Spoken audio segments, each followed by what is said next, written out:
there are three things we're going to talk about. The first thing is what was Tama's takeaways from Waitangi, what thoughts he had around Te Tiriti, especially that was how it was impacting within the government he was in, and Chewy, the fast tracking, his thoughts around that. So they're the three things we're going to cover off for tonight. And this is the first question. And the reason I wanted to show this question is really there's two things in here. The first one is the pause. At one point, just watch for that pause that Moana does. He answers the question and she just pauses. And you can just see in her head, she's going, that sounds like a load of bullshit to me. And then she vocalized it in a much more professional way than I just said right then. Also, the question avoidance around the referendum and does he argue with David Seymour? It's the one question he then didn't answer. And you'll notice at that part of the question, what he brought out, Chewy, was what I would say, which is now a trope that they've got off their hairless leader and is now going around all of them. I don't know if you've noticed this, people, but all of these ministers are saying what I would say to you is, or what I would say is, and it's come straight from, I'm not saying it's come from him as in he's told them to do it, but this is what happens with leaders. Like you'll see if like a leader to a group or a church or a business has a moustache, all of a sudden these men will start popping up with moustaches all over the place. There is a mimicry which comes with leadership. And these guys are starting doing it to Luxon by using the same phraseology as he uses. So let's have a look at this first clip. And this first clip is Moana asking about his takeaways from Waitangi. What was the key message you took from Waitangi? The number one thing that maybe a couple of things that I see across those hui is an absolute focus and appetite for Māori for kotahitanga and the fabric of kotahitanga or unity to shine through in our country, Aotearoa, New Zealand. And what that means is not everyone must be the same, but we all have our own diverse iwi, our own diverse communities, our own diverse aspirations. Might want to bring that up with David. Within a kotahitanga fabric that's based on whakapapa and whanaungatanga foundations. So I went to those hui too. There was a lot of kotahitanga and was mainly against the government. Yes, for sure. And I think that's an impression that many people will have. But there's an aspiration that our whanaunga, our whānau, our hapu, our iwi and hapori have for that kotahitanga to encompass everybody in New Zealand. Yeah, I'm still trying to understand your point there, because one of the big issues, of course, is the Treaty Principles Bill that's been championed by ACT. You were appointed a treaty settlement negotiator, so you know about the treaty. So do you end up having debates with David Seymour? So there's the question, yeah? Do you push back against Seymour? That's the question, and this is the question he doesn't answer. Saying, no, hang on, what you're attempting to do here is to redefine the principles and therefore redefine the treaty. As I said earlier on, the Treaty Te Tiriti o Waitangi is foundational for our country. That's my view. It's not the question. I think it's the view of many people, both Māori. Is it the view of your party? Oh, I think it is. And if you review our constitution, you'll see that Te Tiriti o Waitangi, or the Treaty of Waitangi, is acknowledged as the founding documents of Aotearoa New Zealand. There's no risk whatsoever that that bill will go beyond that select committee? No, what I would say is that our Prime Minister has made several statements over the last couple of months that a referendum would be very unhelpful, that we are supportive as the National Party for the bill to be drafted by the ACT Party to be taken through to first reading in the Select Committee.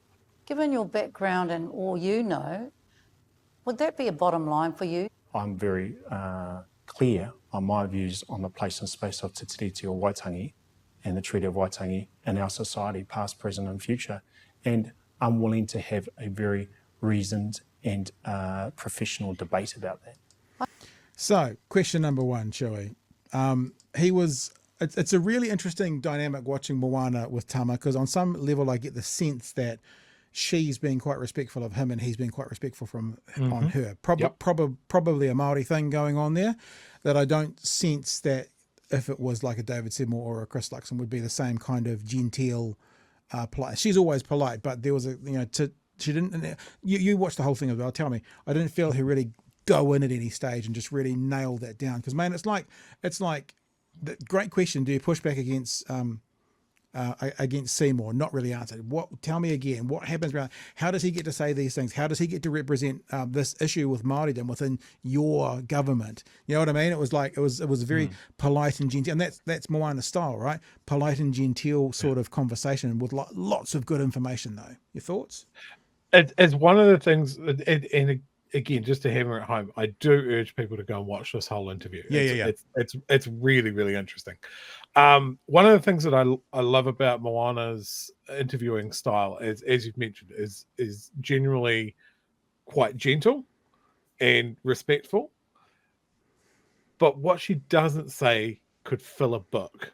Yeah, those spaces, those pauses are just devastating, and you don't see that a lot with interviewers because they're trying to rush or really hammer on, answer the question, which I also enjoy. But sometimes just sitting there and going, like, as you would have. So if you were talking to someone and they just said something completely out of pocket and you went, really? do you want to expand on that? It's just devastating. I think, when Tama went, oh, what I'd say to you is this, and then a whole lot of fluff and burble about Te Tiriti. What an excellent opportunity he missed to just go, when this comes up to select committee or whatever, I am going to vote against it. Yeah, of course. I'm going to actively vote against it. But he didn't. Some people, I got a message from someone, because I don't know if you saw the write-up for this show, and I said in the write-up something like the Minister for Everything Māori, and some people going, oh, that's a little bit rude, but the reason I said that is, let me show you right here. This is actually the show notes for Te Ao with Moana. It says, here's the Minister for Everything Māori. Well, almost National Minister Tama Potaka. So I kind of stole it off them. So just so you know, if you're wondering about my little bit of an edgy sort of a jibe there, it's it's very true. Like, I mean, I have seen him speak, and there's chunks of that interview where I go, cool, I agree, 100%. That's I'm enjoying hearing this from you, and then I go, hang on, what party are you with? Yeah, that's the point. Like, he says things you agree with, but you know that they're not going to have any influence. In fact, one of the questions we're not asking, not showing tonight, was that, I've got all my notes here, sorry, was that exact question where she asked, who decides who gets the resource? She asked about institutional and colonial racism. She asked about how much influence do you have? And that's what you're saying. He might be saying the right things and he might be having the right answers, but if that doesn't then flow into legislation with his government, then for want of a better word, he's just something to hold up and say, see, we're there as well. Yeah, I've seen him speak on stuff, and I, as Kiwi Bird in the chat says, I don't hate him. No. But certainly when he was stood up at Waitangi, I just felt like he was like, right, let's get our guy out there, take some flack, and he spoke well there as well. But I just can't jive with the things that he's saying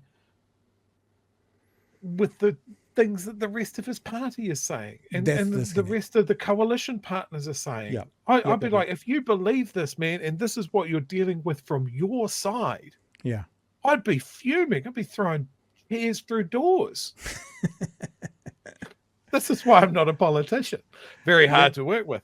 Well, she did actually ask him at one stage something about the mongrel. Have you got the mongrel in you? So maybe they do need a few more chairs thrown through doors. I mean, they're looking for extra work for the public servants, fixing a couple of doors on the 7th floor. The 9th floor, that might be right. All right, let's have a look at another part of the conversation where they were talking specifically around Te Tiriti. And as you say, Chewie, lots of the things that are said are the right thing. They're on the right page of the book. But then think about, now, how does that translate to the cabinet? And what do we hear about that when it comes out the mouths of the likes of David Seymour?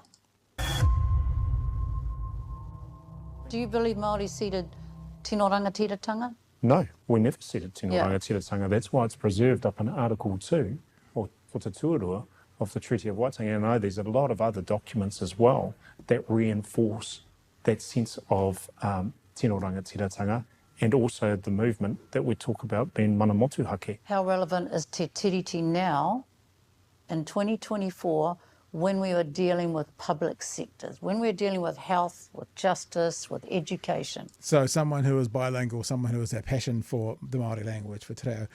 And now this is the government getting rid of te reo in the public sector. So this is what I'm saying.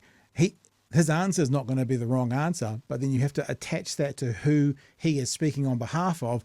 And like you said, Chewy, he could say I'm going to vote against this, but in some ways he can't, because a part of the rules within cabinet is you have to vote with. You can't walk across the floor unless it's a conscious vote. So, is it relevant? I think it's more relevant than any time before, because I think that we're in a position. So if it's more relevant than any time before, why is your party getting rid of it? So this is the disconnect. As a country, to really gather around the ultimate aka matua of Te Tiriti o Waitangi, which is kotahitanga.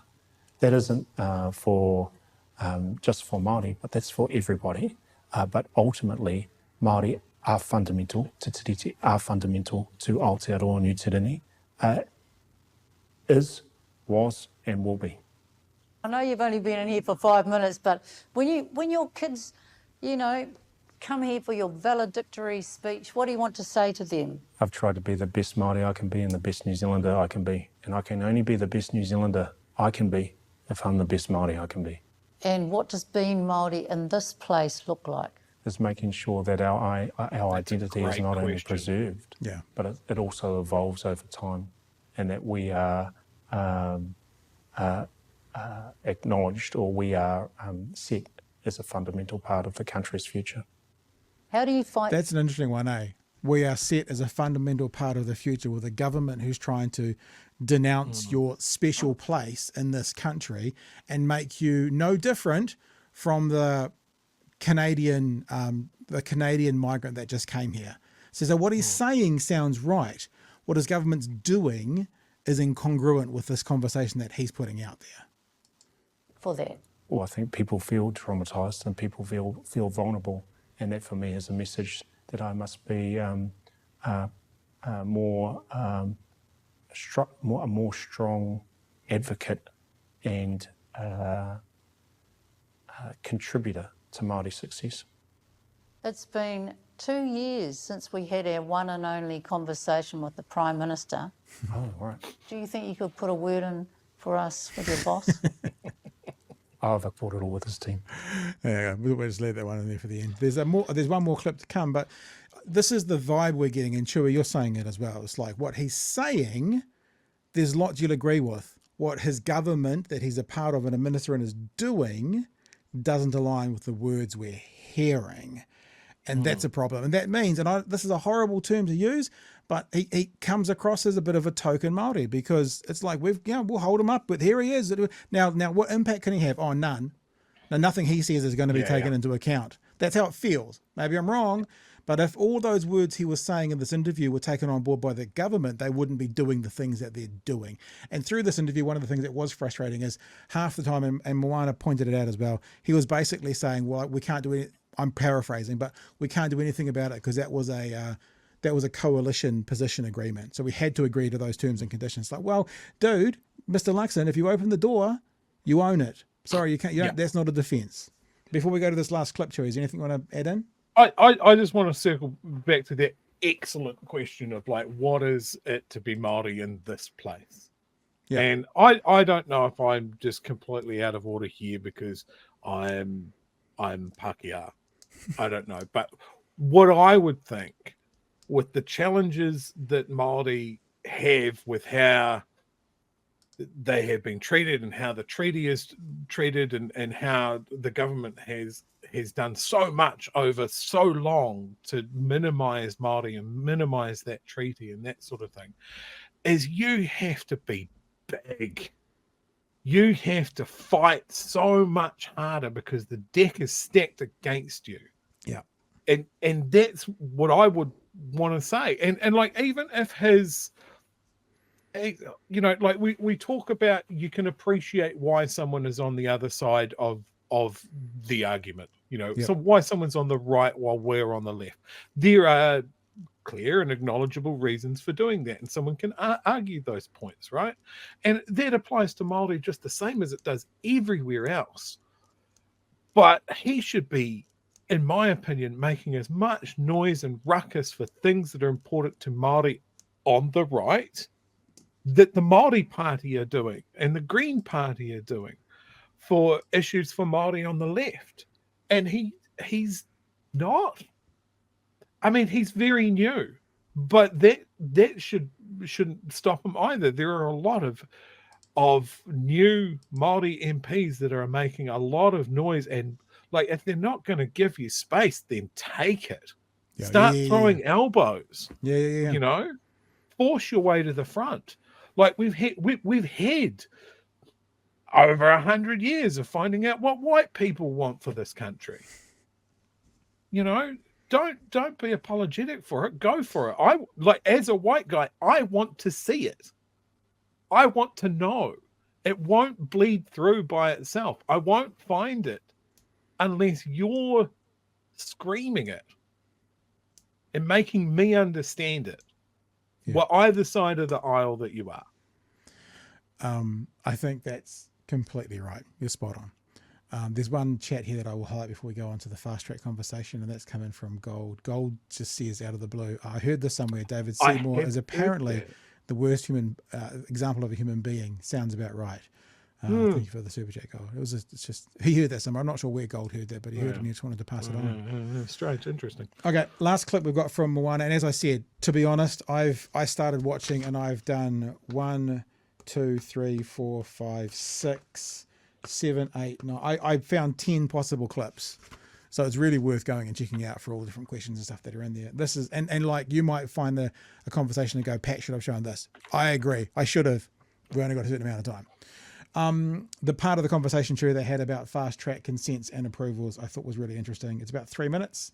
Let us have a squiz at it. One of the things that people are really concerned about is the new fast track legislation, the bill.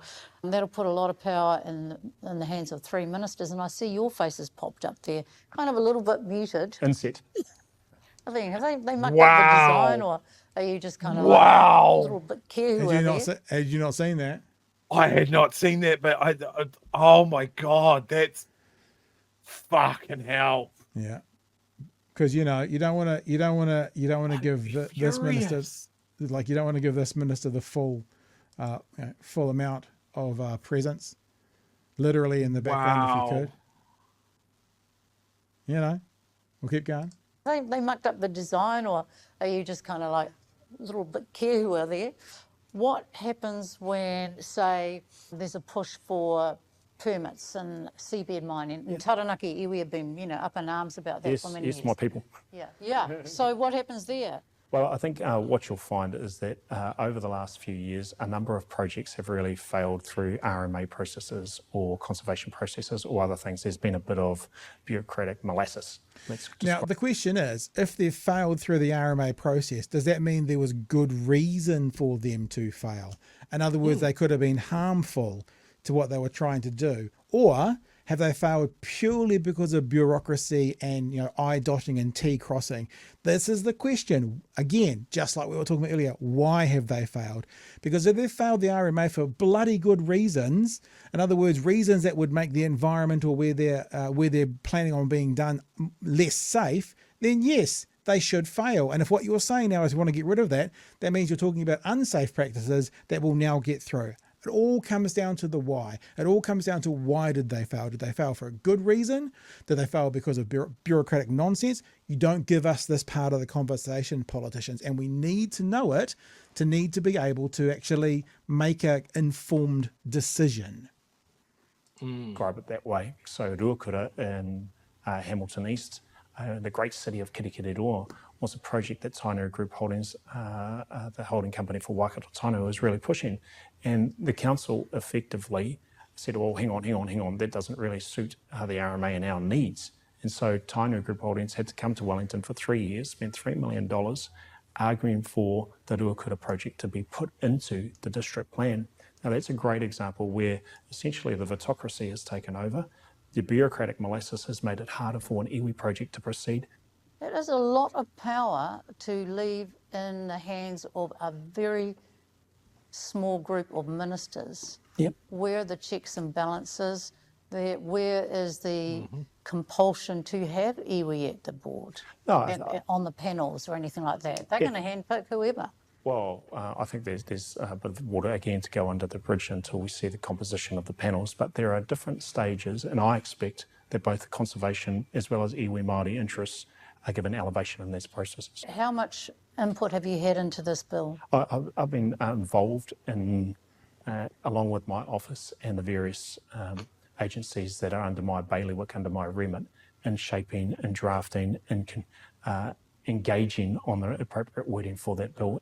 So you're feeling confident that te tiriti rights and responsibilities of Māori and iwi, apart from treaty settlements, are not under threat? Well, I'm feeling very confident that there is a pathway, a runway, a space for iwi to lead projects that seek consent and also be involved in projects. So that seems to me what he's saying is, yeah, Maori can apply just like everybody else, which is a different question to what Moana is asking me. That's what I'm saying. He's basically saying, yeah, they can lead, they can apply just like everybody else. That's the summation of the feeling I've got from it. This has only got 12 seconds to go, then we'll cut him off.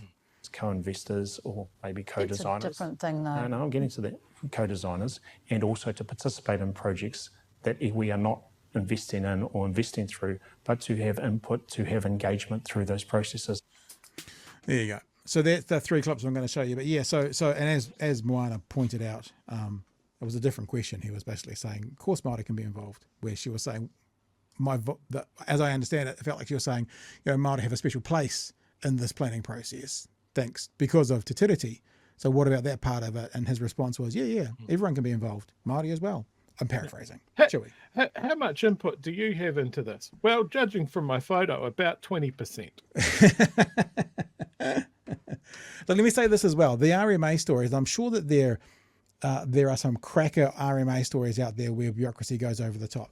I always relate it back to a story, a SIFS story, that it used to be young people in families. SIFS, it's now whatever the name of it now is. Young people. Oranga Tamariki. Oranga Tamariki. It used to be SIFS. I had friends of mine who were farmers, kids are bouncing off everything and climbing because they're farmers. And one of them fell off a trampoline and went to the hospital, had a fracture in their arm and got posted up. Now this fracture, the doctor who saw the child sort of observed it as something that is often the kind of fracture an abused child gets, right? And so they had to notify SIFS. SIFS came out and did an investigation, which obviously was very stressful for the family, getting into their business, having to answer it. And then they deemed nothing was wrong and they went away. I remember talking to my friend about this who went through it. And I said to them, but think of the opposite. That seems to be the system working to me, because the doctor had a concern, nothing to do with you guys, was purely to do with what the fracture looked like. The doctor had to, by law, report it. They came out and they checked it out and they said nothing to see here. I know it would be stressful for anybody, but that to me is a system which causes you a headache, which causes you stress, which seems on some level you could go, bureaucratic nonsense. Why did the doctor have to do? But it also then jumped through the hurdles to work. And the reason that was difficult, that they had to jump through the hurdles for it to work, was for the ones that don't work, jumping through the same hurdles would find them out. So whether the example he gave about the RMA was one of jumping through hurdles that they didn't need to, or the next application was going to be jumping through those hurdles to be found out, sometimes that's just how it has to go. Not giving the RMA a clean bill, not saying it's always fine. I'm just saying there's a system that sometimes is a headache, that sometimes feels bureaucratical, that sometimes feels like we're having to do these things we shouldn't have to, but they might not be about you. They might be about the person where they do have to do it. And sometimes on day one or on interaction one, you can't tell which is which. So you go through the process. Yeah, absolutely. And look, let's not fuck around with this fast track bill. It's not for the benefit of Māori. It's not going to speed things up for iwi-based projects, because they aren't paying for the lobbyists. Yeah. They're not the big multinational mining corps that are wanting to drill a hole in our national parks or mine the seabed. Straight through the seals. They want to actually literally drill through the seals into the seabed. Those guys have been gunning for this for years and years and years. They have been talking to Christopher Bishop the entire time. They've been sharing friendly emails and congratulatory high fives and advice and that sort of thing. It is, as I have said before, corruption.